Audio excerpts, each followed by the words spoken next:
20 American sailors watched a massive sperm whale ram their ship, back away, and come straight at it again. Somehow they survived and managed to save 3 open boats, some water, food, and navigation equipment. Their ship was gone, but they were not trapped yet. They still had more than one route toward land. 2 days later, they chose the one that looked safer to them, and that decision turned a spectacular shipwreck into something far worse. The Essex was not a glamorous ship, even by the standards of its own time. It was an aging wooden whaler about 87 feet long, built at the end of the 18th century and patched up before its final voyage. The vessel had already completed 6 profitable trips, and that mattered more in Nantucket than polished wood or elegant lines. A ship that came home with oil was a good ship. A ship that kept making money could look as tired as it wanted.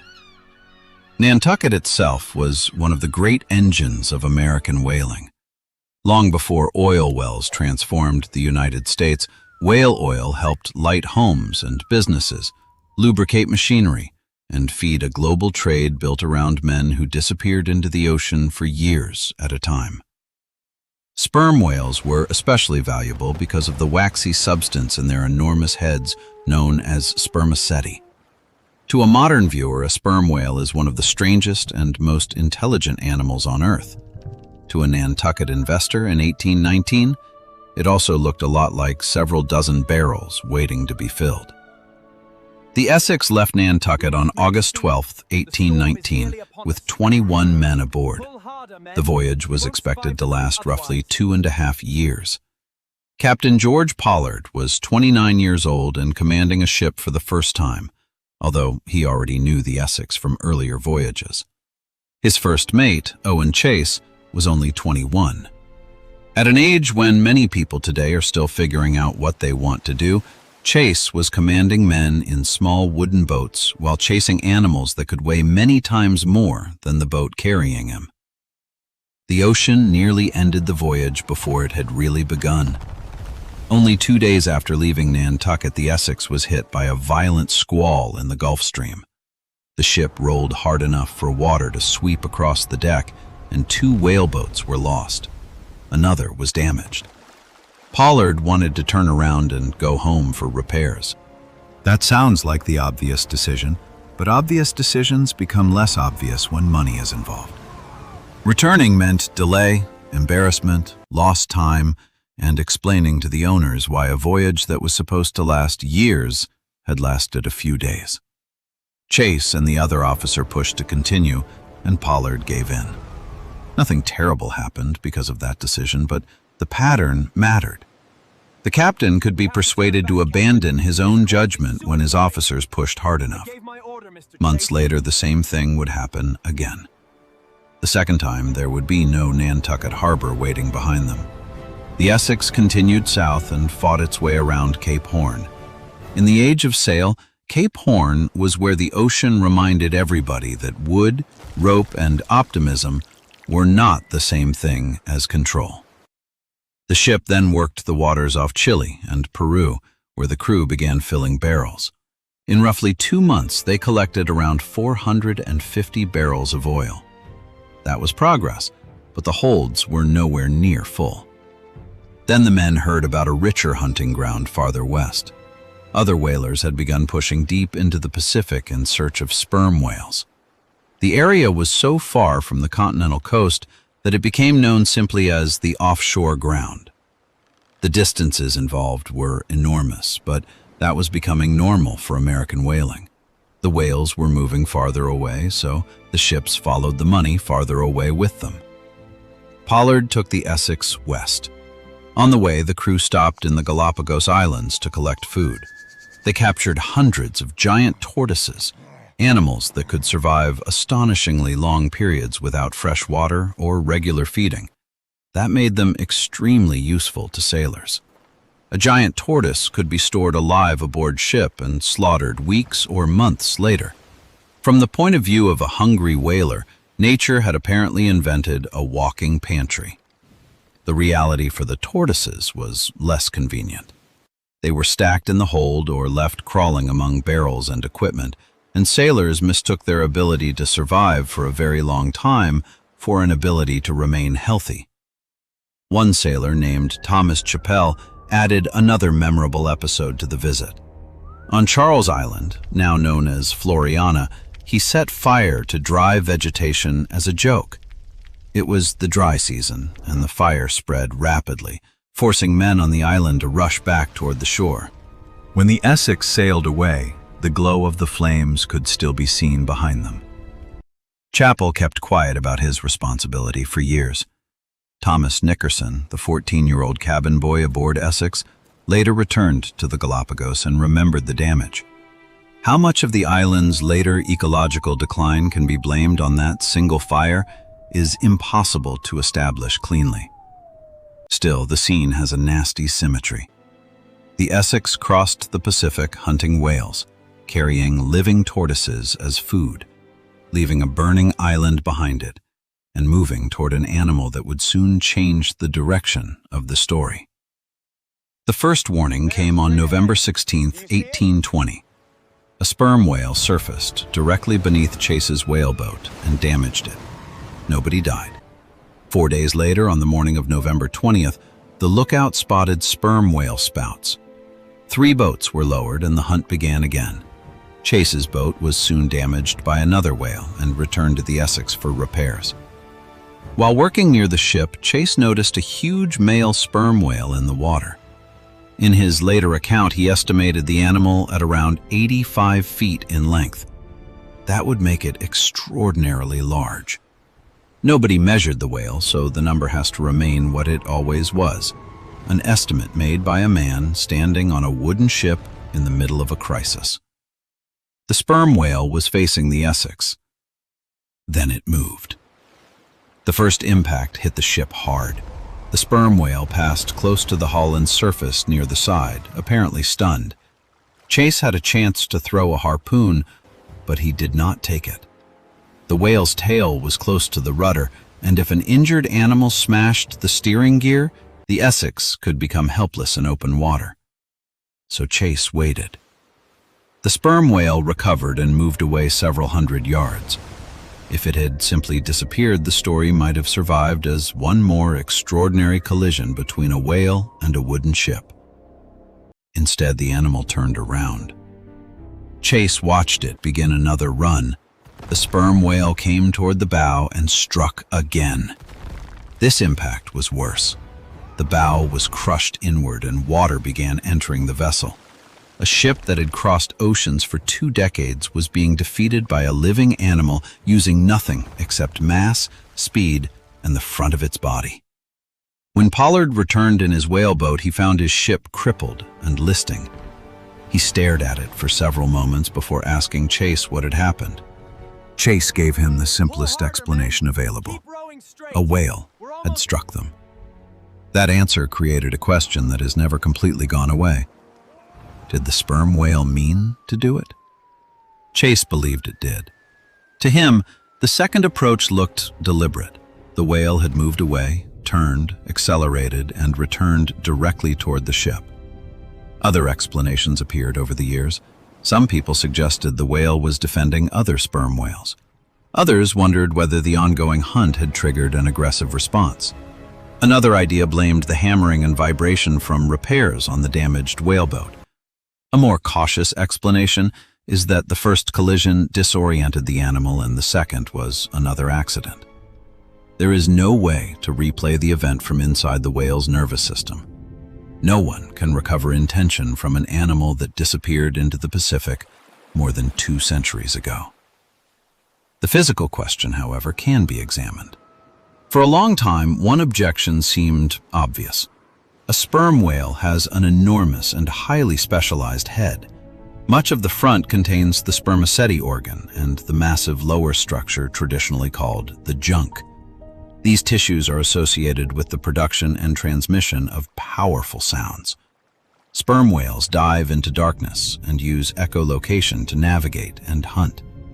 Using that structure as a battering ram sounds like using an expensive camera to hammer nails. In 2016, Researchers led by Olga Panayotopoulou built computer models to study how the head of a sperm whale might respond to a frontal impact. They focused on connective tissue structures inside the lower portion of the head. Their modeling suggested that these internal partitions could help redistribute stress and reduce dangerous loading on the skull. The study did not prove revenge. It did not prove intention. It did not prove that the whale that struck the Essex had decided to sink an American ship. It showed something more limited and more useful. A powerful frontal impact was not obviously impossible for the animal's anatomy. Adult male sperm whales also carry scars that may result from conflict with other males. That does not mean they spend their lives smashing headfirst into everything around them. It does mean that the giant head is not necessarily the fragile acoustic instrument people once imagined. Owen Chase could not have known any of that. He only knew that his ship was sinking. For the next 2 days, the survivors climbed back onto the half-flooded Essex and stripped away everything they thought might keep them alive. They recovered food, barrels of fresh water, tools, canvas, and pieces of wood. They modified the whaleboats by raising the sides to make it harder for waves to wash directly over them. They rigged small sails. A whaleboat was not built to cross an ocean. It was built to leave a larger ship, chase a whale, and come back. Now the larger ship was disappearing beneath the men. Each open boat was roughly the length of a city bus, but far narrower. Men, food, water, tools, and navigation gear had to share the same exposed space. There was no cabin, no deck, no shelter from the sun, and no place to sleep without being inches from another exhausted person. The ship's steward, William Bond, managed to retrieve a chest from Pollard's cabin. Inside were navigational instruments and copies of Nathaniel Bowditch's navigation tables. For an American sailor of that era, Bowditch was not just a book. It was one of the practical tools that made long-distance navigation possible. The equipment was divided between 2 boats. The third boat got none. Those men would have to remain close enough to follow the others. Then came the discussion that decided the shape of everything that followed. West of their position lay Pacific Islands, including the Marquesas and other possible destinations in Polynesia.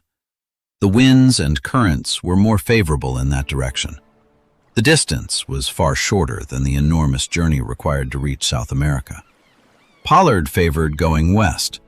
Chase and second mate Matthew Joy objected. Their fear was not the ocean. Their fear was the people who lived on the islands. American and European sailors had been carrying stories about Pacific cannibalism from port to port for decades. Some of those stories grew out of real practices in particular societies. Some grew out of warfare. Some were exaggerated. Some had been repeated so many times that separating observation from rumor was nearly impossible. To the men of the Essex, the danger felt real. They believed reaching certain islands might mean being killed and eaten. This is where the story becomes uncomfortable, if we simplify it too much. The sailors were not frightened by something that had been invented from absolutely nothing. Cannibalism had existed in parts of the Pacific. Violence between visiting sailors and island communities had also happened. But possibility is not certainty. The officers of the Essex turned an uncertain risk into something that felt almost guaranteed. They treated thousands of miles of open ocean as the safer option. They decided to head toward South America. That sounds reasonable until you look at the wind. The small boats could not simply point east and sail straight toward Chile or Peru. The prevailing conditions made that extremely difficult. They first needed to travel far south, reach a different wind system, and then turn east toward the continent. The route was a giant detour. Pollard argued, then gave in. Again. The first time he had surrendered his judgment to his officers, the Essex had continued its voyage instead of returning to Nantucket after the squall. The second time, 20 lives were sitting in 3 open boats. What makes the decision disturbing is that the men were not behaving like fools. They were trying to survive. They compared risks using the information available to them. One danger was visible. It was the Pacific Ocean. The other existed largely inside stories they had heard from other sailors. They feared the stories more. The boats moved south. They leaked constantly. Men spent hours dailing water. One boat lost part of its added side planking, forcing everyone aboard to shift their weight to the opposite side so the damaged section would rise above the surface. Another boat came close enough for a sailor to make a repair. That was their emergency system. If the ocean starts coming in, lean the boat the other way and hope somebody has a hammer. Food was rationed immediately. Some of the ship's bread had been soaked in seawater, so they tried to eat the damaged provisions first. Salt made them thirstier. Fresh water was already the most precious substance they owned. They were surrounded by more water than any human being could ever drink, and almost none of it could keep them alive. After about 10 days, they killed one of the Galapagos tortoises they had saved from the Essex. For a short time, they had real meat again. It was one of the last meals that still resembled normal eating. Then starvation began doing its work. The human body does not collapse all at once. It spends its reserves carefully. Fat disappears, muscle follows. Energy vanishes. Thinking becomes slow. Standing becomes work. Even sitting upright can feel expensive. The ocean gradually reduced the lives of the men to 2 questions. How much water is left? When do we eat again? On December 20th, exactly 1 month after the whale struck the Essex, land appeared. The men believed they had reached Ducie Island. They had not. They were on Henderson Island, hundreds of miles west of where their calculations placed them. Today, being wrong by hundreds of miles sounds ridiculous because a small screen can tell you exactly which road you missed. These men were estimating their position from the sky while sitting in leaking wooden boats that had crossed thousands of miles of moving water. The remarkable thing was not that they had missed Ducie. The remarkable thing was that they had found any island at all.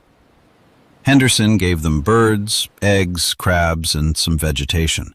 Fresh water was much harder to find. Eventually, they discovered a small freshwater source near the shore that could be reached under particular tidal conditions. 20 starving men began eating whatever they could catch. The island could not keep up. Within days, it became clear that Henderson could not support all of them indefinitely. Food was limited. Fresh water was unreliable. Staying did not look like rescue. It looked like dying without having to row. On December 26th, the men prepared to leave. 3 refused. Seth Weeks, William Wright, and Thomas Chappell decided they would rather take their chances on Henderson. Chappell was the same man who had started the fire in the Galapagos. He had once run toward a shore because of a fire he helped create. Now he was refusing to leave another island because the ocean frightened him more. Pollard promised that if the others reached civilization, a ship would come back.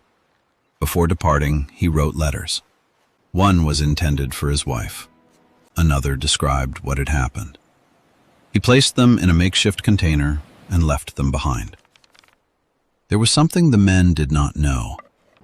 Pitcairn Island was only about 120 miles away. People lived there. Descendants of the Bounty mutineers and Polynesian settlers had water, food, gardens, and shelter. The Essex survivors had no idea they were there. 120 miles in the Pacific can be both very close and impossibly far. 17 men left Henderson on December 27th. Matthew Joy was already weakening. He had been in poor health before the Essex ever left Nantucket, and starvation finished what illness had started. He died on January 10th. His body went into the ocean. The next day, weather separated Chase's boat from the others. Now there was no single group. There were small clusters of men moving through an ocean large enough to erase them without effort. On January 20th, Richard Peterson died in Chase's boat. He was around 60 years old. His body was lowered into the sea. Around the same time, Lawson Thomas died in another boat. There was no food left there. His body did not go into the sea. The surviving men used the body of their dead companion as food.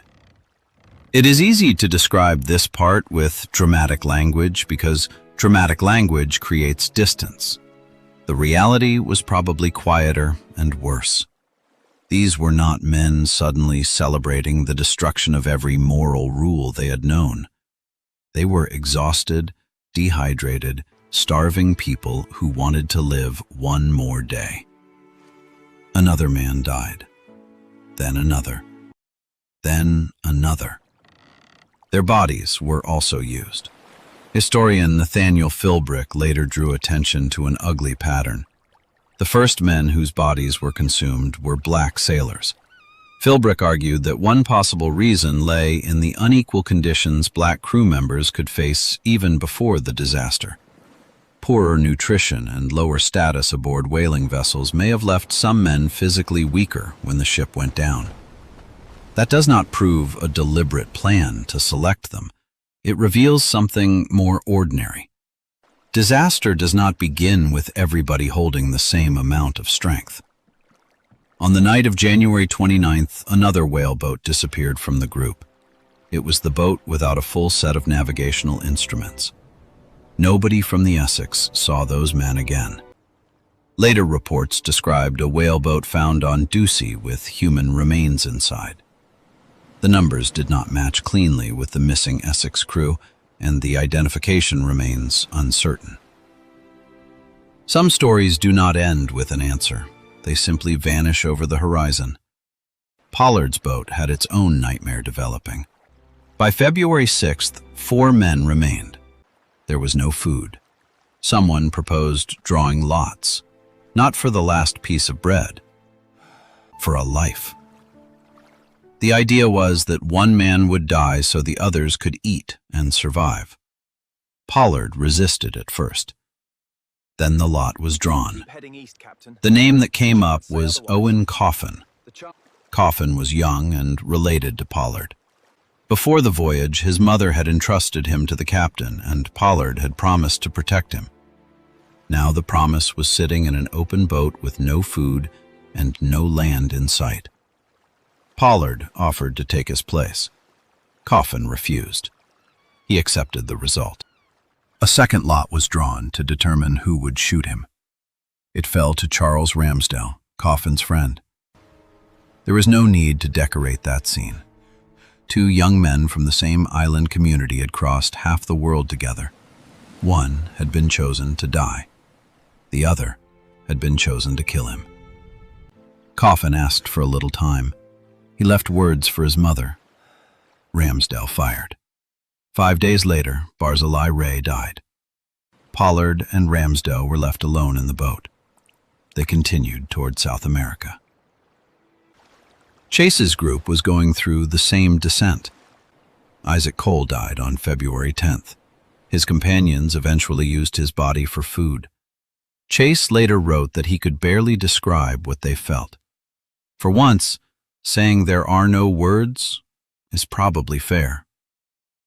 On February 18th, Benjamin Lawrence saw a sail. At first, it could have been another trick of starvation and dehydration. It stayed there. The vessel was the British brig Indian. 3 men from Chase's whaleboat were taken aboard. They were too weak to climb onto the ship by themselves. The crew had to lift them. That same day, Masafuera Island appeared in the distance off Chile. Chase had been trying to navigate toward that area for weeks. Consider what that meant. A man sitting in a leaking wooden boat, weakened by hunger and surrounded by people who were dying, was still making celestial calculations and steering toward a small target on the far side of an ocean. No satellite, no radio, no screen telling him where he was. He had the sky, 5 days later, on February 23rd, the Nantucket whaler Dolphin found Pollard's boat. The rescuers came close. Pollard and Ramsdell barely reacted. They were sitting in the bottom of the boat among human bones, still trying to extract whatever nourishment remained. The rescue ship had arrived, but their minds needed time to understand what their eyes were seeing. Of the 20 men who left the wreck of the Essex, 8 survived. 5 survived the whaleboats. 3 remained on Henderson. Even finding those 3 became another navigation problem. The survivors had believed Henderson was Ducie. A rescue vessel went first to the wrong island and found nobody. The captain continued searching west. On April 9th, Weeks, Wright, and Chappell were found alive. The 3 men who had refused to return to the ocean had survived. Many of those who had left them had not. The geography of the Essex story has a cruel sense of humor. When the survivors returned to Nantucket, they were not prosecuted for what had happened in the boats. Sailors knew that extreme survival situations had produced similar acts before. The custom of the sea was not a formal excuse for anything a sailor might do, but communities that sent men into dangerous oceans understood starvation differently from people sitting safely at home. Pollard returned to Nantucket. Owen Coffin's mother was there. The community could understand what had happened. A mother did not have to. She had given her son to Pollard's care. Pollard came back. Her son did not. A year later, Pollard went to sea again. That is one of the strangest facts in the story. After watching a sperm whale destroy his ship, drifting across the Pacific, losing his crew, drawing lots, and surviving starvation, George Pollard decided that the ocean was still his profession. His next command was another whaler called Two Brothers. It also sank. Two Brothers struck a reef near the northwestern Hawaiian Islands in 1823. Pollard survived again. Back in Nantucket, 2 lost ships were too many. Ship owners stopped trusting him with command. The man who had once crossed the Pacific as a captain eventually worked as a night watchman on Nantucket. Decades later, Herman Melville would meet him there. But the second wreck did not disappear completely. In 2008, marine archaeologists located the remains of Two Brothers on the seafloor. They found large anchors, iron equipment used in the whaling industry, harpoon points, bricks, ceramics, and other objects. Pollard's second disaster is still physically present underwater. That matters because stories from the early 19th century can begin to feel soft around the edges. They become paper, memory, and legend. Two Brothers left metal behind. Pollard lived until 1870. Later accounts said that every November 20th he withdrew from other people and fasted. That date was the anniversary of the whale attack. Owen Chase also returned to the sea. He became a captain. He made money. He eventually settled back in Nantucket. From the outside, that looks like survival followed by success. Trauma is less interested in appearances. Chase suffered severe headaches and mental decline. He developed an obsession with hiding food in his house, including in the attic. For a man who had spent months wondering whether another meal would ever exist, food could stop being ordinary. A full pantry was no longer enough. There always needed to be more. Chase spent his final years with serious mental problems, and he had something Pollard also carried: the memory of the route they did not take. Chase had been one of the officers who argued against going west. That does not make him responsible for every death. Nobody aboard the whaleboats had access to the final page while making decisions on the first day. But hindsight creates a particular kind of torture. What if Pollard had refused to give in? The Marquesas were west. The Society Islands offered other possibilities. The winds were better, the distance was shorter. The men were frightened by the possibility that islanders might kill and eat them. So they rejected the shorter route. Weeks later, they began eating one another. The irony requires no narrator. It does all the work by itself.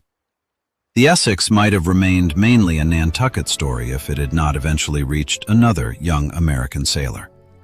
In 1841, Herman Melville was serving aboard a whaling ship in the Pacific. He met the son of Owen Chase, who had access to the account his father published soon after the disaster. Chase's narrative had appeared in 1821.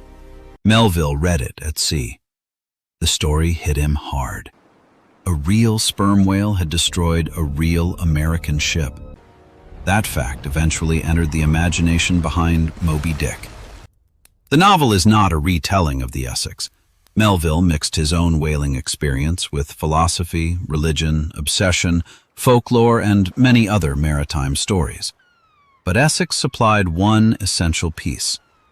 The impossible image was not impossible. A sperm whale could destroy a ship. Then reality produced one more coincidence. In August 1851, another American whaling ship named Anne Alexander encountered a sperm whale in the Pacific. The animal had been wounded during the hunt. It struck the ship. Anne Alexander sank. Moby-Dick was published in Britain that October and in the United States in November. News traveled slowly across oceans.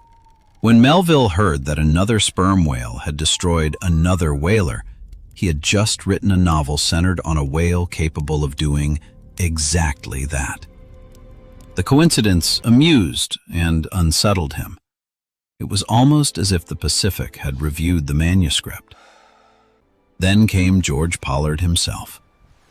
In 1852, after Moby-Dick had been published, Melville finally visited Nantucket and met the former captain. Pollard was no longer commanding ships. He was the island's night watchman. To much of Nantucket, he had become an ordinary and diminished figure, a man people passed in the street. Melville saw something else. He saw the man who had commanded the Essex, lost the ship, survived the boats, drawn lots with his crew, returned home, and then lost another ship. For an American writer already obsessed with the ocean, fate, and human judgment, Pollard was no longer just a name in somebody else's book. He was standing in front of him. Another witness waited even longer to speak. Thomas Nickerson had been 14 years old when the Essex sank. He was a cabin boy in Chase's boat and saw the entire disaster through the eyes of someone far younger than the officers making the decisions. Nickerson survived. He continued working at sea and later settled in Nantucket, where he ran a boarding house. In 1876, he began writing his own account of the Essex. It was a different perspective. Not the captain, not the first mate. A teenager who had watched grown men make choices that none of them understood would become famous. Nickerson gave the manuscript to a writer named Leon Lewis. Then it disappeared. Lewis went to England. The papers were stored away. Nickerson died without seeing his account published. Years became decades. Whaling collapsed. Steam replaced sail. Nantucket changed. Moby-Dick went from a difficult 19th century novel to one of the central works of American literature. Nickerson's manuscript remained silent. It resurfaced in the 20th century. Even then, more time passed before people fully understood what had been found. The manuscript was finally published in 1984, more than a century after Nickerson wrote it. A 14-year-old boy had finally returned to the Essex as an old man's voice. That testimony helped historians examine details that had long depended heavily on Chase and other accounts. And once again, the most important part of the story was not only the whale. It was the decision made after the whale disappeared. The sperm whale was present for minutes. The men lived with the consequences for months. The animal broke the hull. Everything after that was human. That is why the question of whether the whale acted deliberately may not even be the darkest mystery of the Essex. We may never know what the animal intended. We know exactly what the men feared. 2 days after losing their ship, 20 survivors still had boats, water, food, instruments, and more than one possible route toward land. The western route was shorter, the winds were better, but the men feared what they believed might be waiting for them on those islands. So they chose the ocean. Many died. Some disappeared. Others survived only by eating the dead. They traveled thousands of miles trying to avoid a fate they had imagined and eventually created a version of it themselves. The sperm whale sank the Essex. 2 days later, the survivors chose the rest of the story.